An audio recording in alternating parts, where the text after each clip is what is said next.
Seminário contra as obras da carne. O objetivo desse seminário não é ferir a fé de ninguém, muito menos ser indelicado com aqueles que não servem a Deus. O motivo é fazer com que todos possam adquirir o conhecimento das coisas que agradam e desagradam ao Senhor. Ao ler a palavra de Deus, você encontrará na epístola do apóstolo Paulo aos Gálatas coisas negativas que Deus condena. Vejamos Gálatas capítulo 5, versículo 19 ao 21, está escrito: ora, as obras da carne são conhecidas e são imoralidade sexual. Dependendo da versão que você for usar na Bíblia, vai estar escrito adultério, logo em seguida fornicação. Certo? Então, dependendo da versão, muda, mas é a mesma coisa. Imoralidade sexual, impureza, libertinagem, idolatria, feitiçaria, inimizades, rixas, ciúmes, iras, discórdias, divisões, facções, invejas, bebedeiras, orgias e coisas semelhantes a estas. Então, já nós podemos observar que não são só estas as obras da carne. Tudo que se assemelha a estas que eu já citei também é obra da carne. Então, as obras da carne não se resume somente nisso, nesses exemplos que eu citei aqui. Dando sequência, declara a vocês, como antes já os preveni, que os que praticam tais coisas não herdarão o reino de Deus. Ponto. Se eu quero ganhar a salvação após a minha morte, e esse dia chegará, eu não posso deixar que a obra da carne ou que as obras da carne estejam presentes em minha vida. Se Deus já sinaliza algumas coisas que, se tiver presente em minha vida, eu perco a salvação, e eu consigo detectar essas coisas em minha vida, eu preciso fazer o quê? Começar um processo de transformação, de crescimento espiritual. Por quê? Porque Deus já sinalizou que se eu morrer com aquilo dali, eu vou para o inferno. Então não dá para você arriscar, não, a obra da carne está presente em minha vida, eu morro com a obra da carne e quem sabe Deus vai ser misericordioso. Não. Por isso que a palavra de Deus nos ensina, irmãos, que o caminho da salvação ele é apertado, a porta é estreita. Já o da perdição é largo.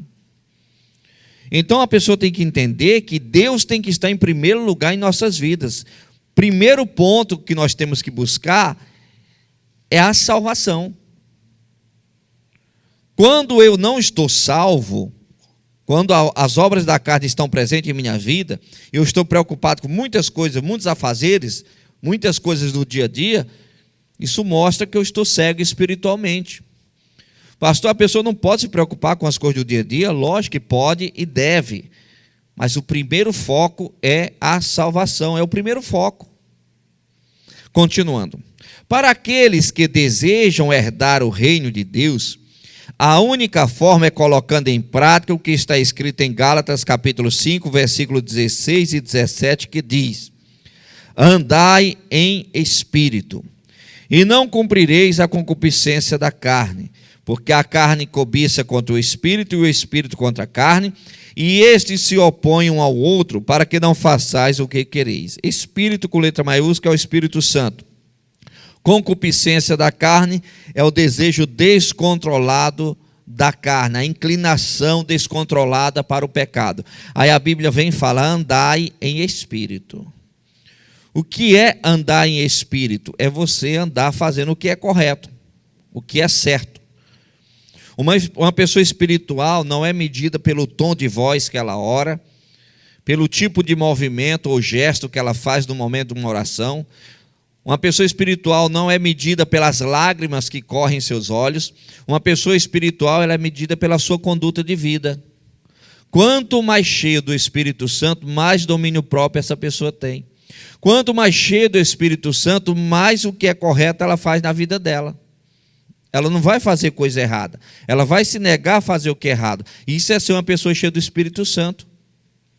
Então, é impossível uma pessoa conseguir vencer as obras da carne se ela não se dedicar a buscar a Deus da forma correta, da forma que o agrada.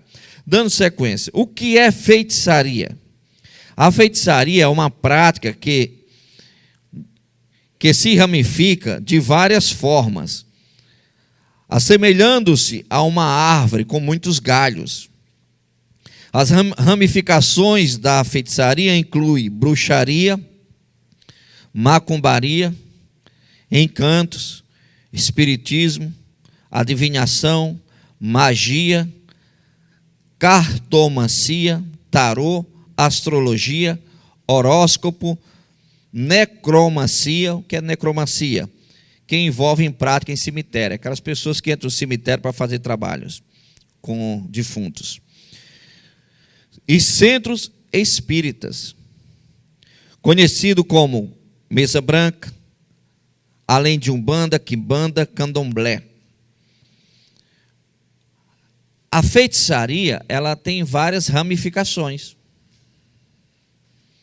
Quando a pessoa não tem o conhecimento, tem muitas pessoas que servem a feitiçaria sem conhecer que aquilo é feitiçaria, às vezes está até com o coração com boa intenção. Tem muitas pessoas que servem a feitiçaria sem saber que está servindo a feitiçaria, mas aquele ramo da feitiçaria é um ramo que atua no social. E a pessoa está ali de boa intenção, ajudando o próximo, mas o principal foco, a principal raiz daquele trabalho social não está sendo o verdadeiro amor para com o próximo, mas sim alcançar o espírito daquelas pessoas para prender elas em uma linha que perca a salvação. Então, muitas pessoas estão aprisionadas na feitiçaria. Agora vamos ver algumas passagens bíblicas que falam a respeito da feitiçaria. É importante refletir sobre o que a palavra de Deus diz a respeito da feitiçaria. Em Apocalipse capítulo 22, versículo 15, lemos: mas ficarão de fora os cães, e os feiticeiros, e os que se prostituem, e os homicidas, e os idólatras, e qualquer que ame e comete a mentira. Para um pouquinho. Aqui fala, ficarão de fora os cães, não são os animais, viu? Esses cães aqui está se referindo aos falsos pastores, falsos pregadores do evangelho, que a Bíblia chama de cães. Tem outras passagens que levam a esse ponto, a ser chamado de cães, que não é o ponto da pregação de hoje. Mas aqui fala o quê? Os feiticeiros, ou seja, perde a salvação. Se você observar nessa parte de Apocalipse, aqui cita homicidas, que lá em Gálatas não está citando, ou seja, mais uma obra da carne. Aqui também está citando os mentirosos, que também não está citando lá em Gálatas, que também é mais uma obra da carne. Resumindo, não são somente as que estão em Gálatas. Mas aqui em Apocalipse nós podemos observar que os feiticeiros perdem a salvação. Lógico, se essas pessoas morrerem nessa prática. Da mesma forma, em Apocalipse capítulo 21, versículo 8, está escrito: quanto aos tímidos, aqui está se referindo aos covardes, e aos incrédulos, e aos abomináveis, e aos homicidas, e aos que se prostituem, e aos feiticeiros, e aos idólatras, e a todos os mentirosos, a sua parte será no largo que arde com fogo e enxofre, que é a segunda morte.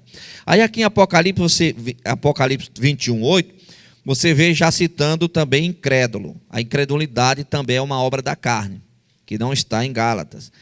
Aí vem aqui os abomináveis, os homicidas, já citei aqui no anterior de Apocalipse. Aí vem aqui, você encontra os feiticeiros. Perdem a salvação. Continuando. Podemos ver claramente que Deus é contra a feitiçaria, assim como suas ramificações. Muitas pessoas que se envolvem com essas práticas estão buscando uma mudança de vida, uma paz interior e até mesmo ajudar ao próximo. Porém, elas estão no caminho errado. Existe apenas um caminho certo. Qual é esse caminho? Jesus. Em João capítulo 14, versículo 6 está escrito: eu sou o caminho, a verdade e a vida, ninguém vem ao Pai senão por mim. Só existe um caminho, Jesus. Então as pessoas que querem buscar paz em alguma ramificação da feitiçaria, elas não irão encontrar paz. O diabo engana. O diabo, ele é astuto, irmãos. O diabo, ele sabe como trabalhar. O diabo, ele realiza milagres. O diabo realiza curas. O diabo faz tanta coisa que você nem imagina. E às vezes a pessoa está aprisionada naquilo dali, achando que está fazendo o que é certo, e na realidade não está fazendo o que é certo. Por isso nós temos que conhecer a palavra de Deus. Continuando.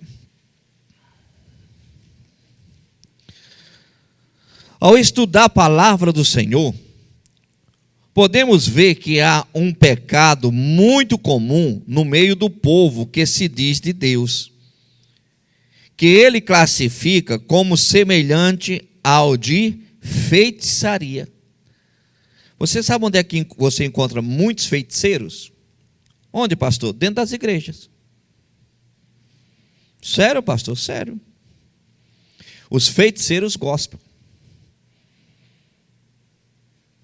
Porque tem aqueles feiticeiros que não conhecem Deus, que não conhecem a verdade, e que seguem as ramificações da feitiçaria, às vezes até com boa intenção, mas existem os feiticeiros gospel, os que estão dentro da igreja.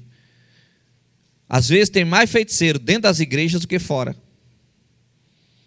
Então os maiores obstáculos, irmãos, que os pregadores enfrentam, que as igrejas enfrentam, não está sendo contra os feiticeiros lá fora.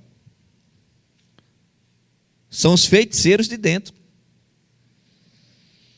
Como assim, pastor? Vamos dar sequência. Qual é o pecado da rebelião?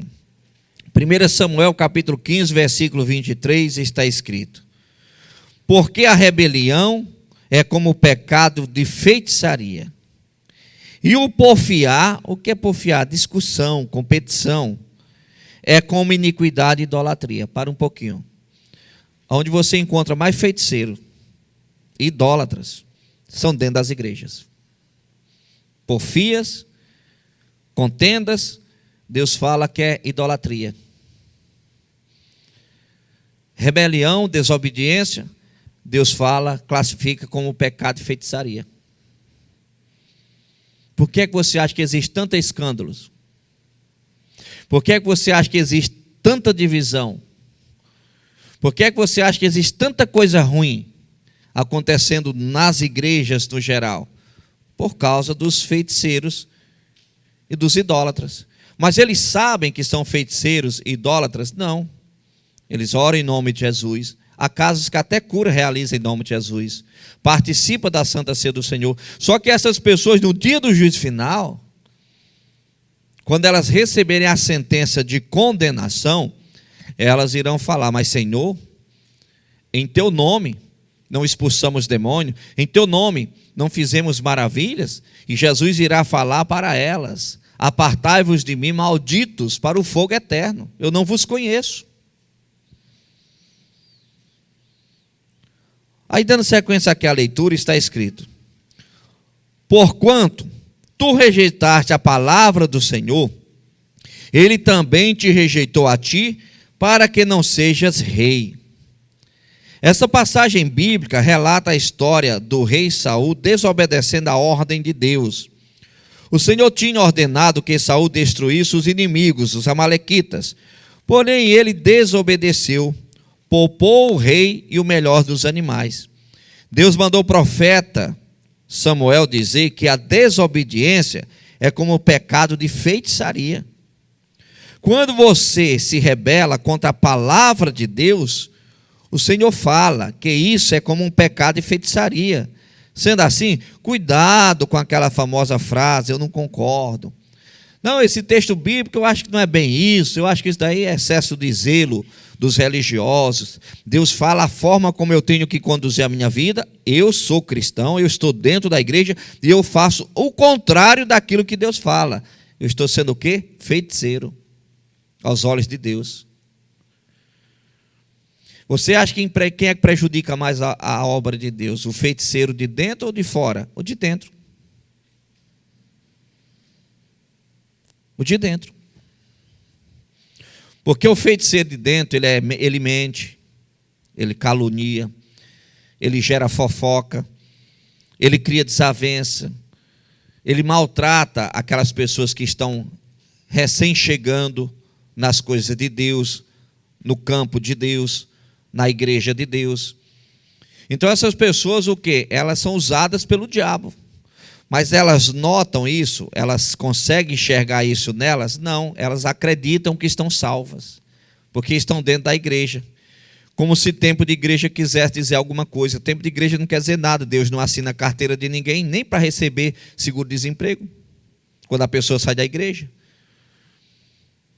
Deus não assina a carteira de ninguém. Então, tempo de igreja não quer dizer nada. Obediência à palavra de Deus quer dizer tudo. Dando sequência.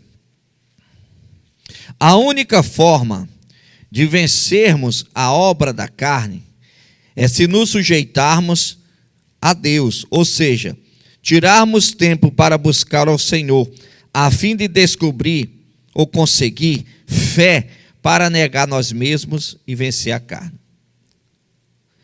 Só que isso é individual. Eu posso orar por você, eu posso me levantar de madrugada, eu posso clamar a Deus por você, eu posso jejuar por você, mas tem coisas que é você que tem que fazer.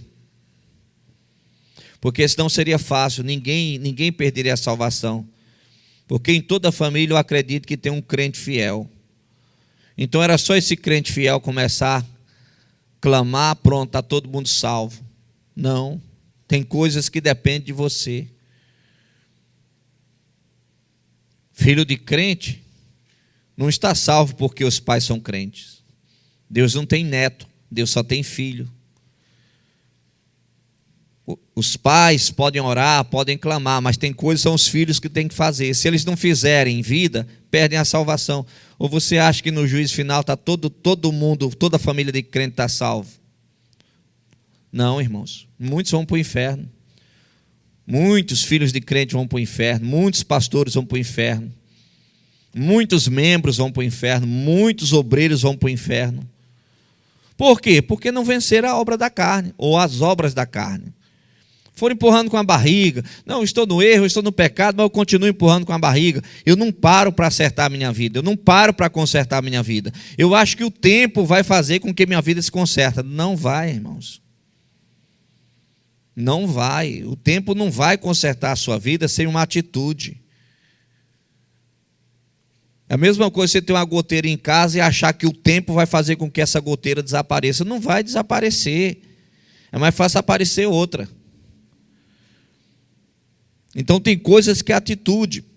Agora olha o que está escrito aqui em Ezequiel, capítulo 36, versículo 26 e 27. Eu lhes darei um coração novo, e porei em vocês um espírito novo. Promessa de Deus no passado para o povo dele, que serve para nós no presente. Tirarei de vocês o coração de pedra, ou seja, o coração desobediente. E lhes darei um coração bondoso, um coração obediente. Porei o meu espírito dentro de vocês, e farei com que obedeçam às minhas leis, e cumpram todos os mandamentos que lhes dei. Aqui fala que Deus tira o coração de pedra, o coração desobediente, e coloca um coração bondoso, um coração obediente. Somente com o Espírito Santo iremos conseguir. Só que o Espírito Santo, você tem que buscá-lo. Você tem que ser uma pessoa disciplinada. Se um dia tem 24 horas, custa você tirar meia hora do seu dia para buscar Jesus? Custa você tirar 1 hora do seu dia para buscar Jesus? Se um dia tem 24 horas? É a tua salvação que está em jogo. Irmãos, o máximo que eu como pastor posso fazer é interceder por todos, é pedir de Deus uma mensagem, uma pregação, o Espírito Santo de Deus me dá uma mensagem para pregar, é o máximo que eu consigo fazer. Eu não consigo pegar ninguém pela mão e fazer a pessoa perdoar. Eu não consigo pegar a pessoa pela mão e fazer ela ser uma pessoa bondosa. Eu não consigo pegar a pessoa pela mão e fazer com que ela seja uma pessoa que verdadeiramente ama a Deus, que obedeça os mandamentos de Deus. Não consigo fazer isso. A igreja não consegue fazer isso, porque tem coisas que é você para e fala, meu Deus, eu preciso mudança, mas por si próprio você não consegue. E aí que você se dedica à oração, à leitura bíblica, escutar pregações. Se não fizer isso, irmão, se não alimentar seu espírito, você fica para trás. Você morre, perde a salvação. Bem, finalizo por aqui. Que o Espírito Santo de Deus possa ter ministrado mais ao coração de todos. Feche os olhos, por favor. Coloca a mão no coração. Pai, obrigado, meu Senhor, por esta mensagem que o Senhor trouxe. Que o Senhor possa alcançar, meu Deus, todas essas pessoas. Derrama da tua unção, do teu poder, da tua graça, da tua virtude. Faça, meu Deus, uma obra completa na vida de todos. É o que eu te peço, Pai. Em nome de Jesus Cristo. Para a tua glória. Amém. E você que crê, aplauda o Senhor Jesus Cristo bem forte, que Ele merece.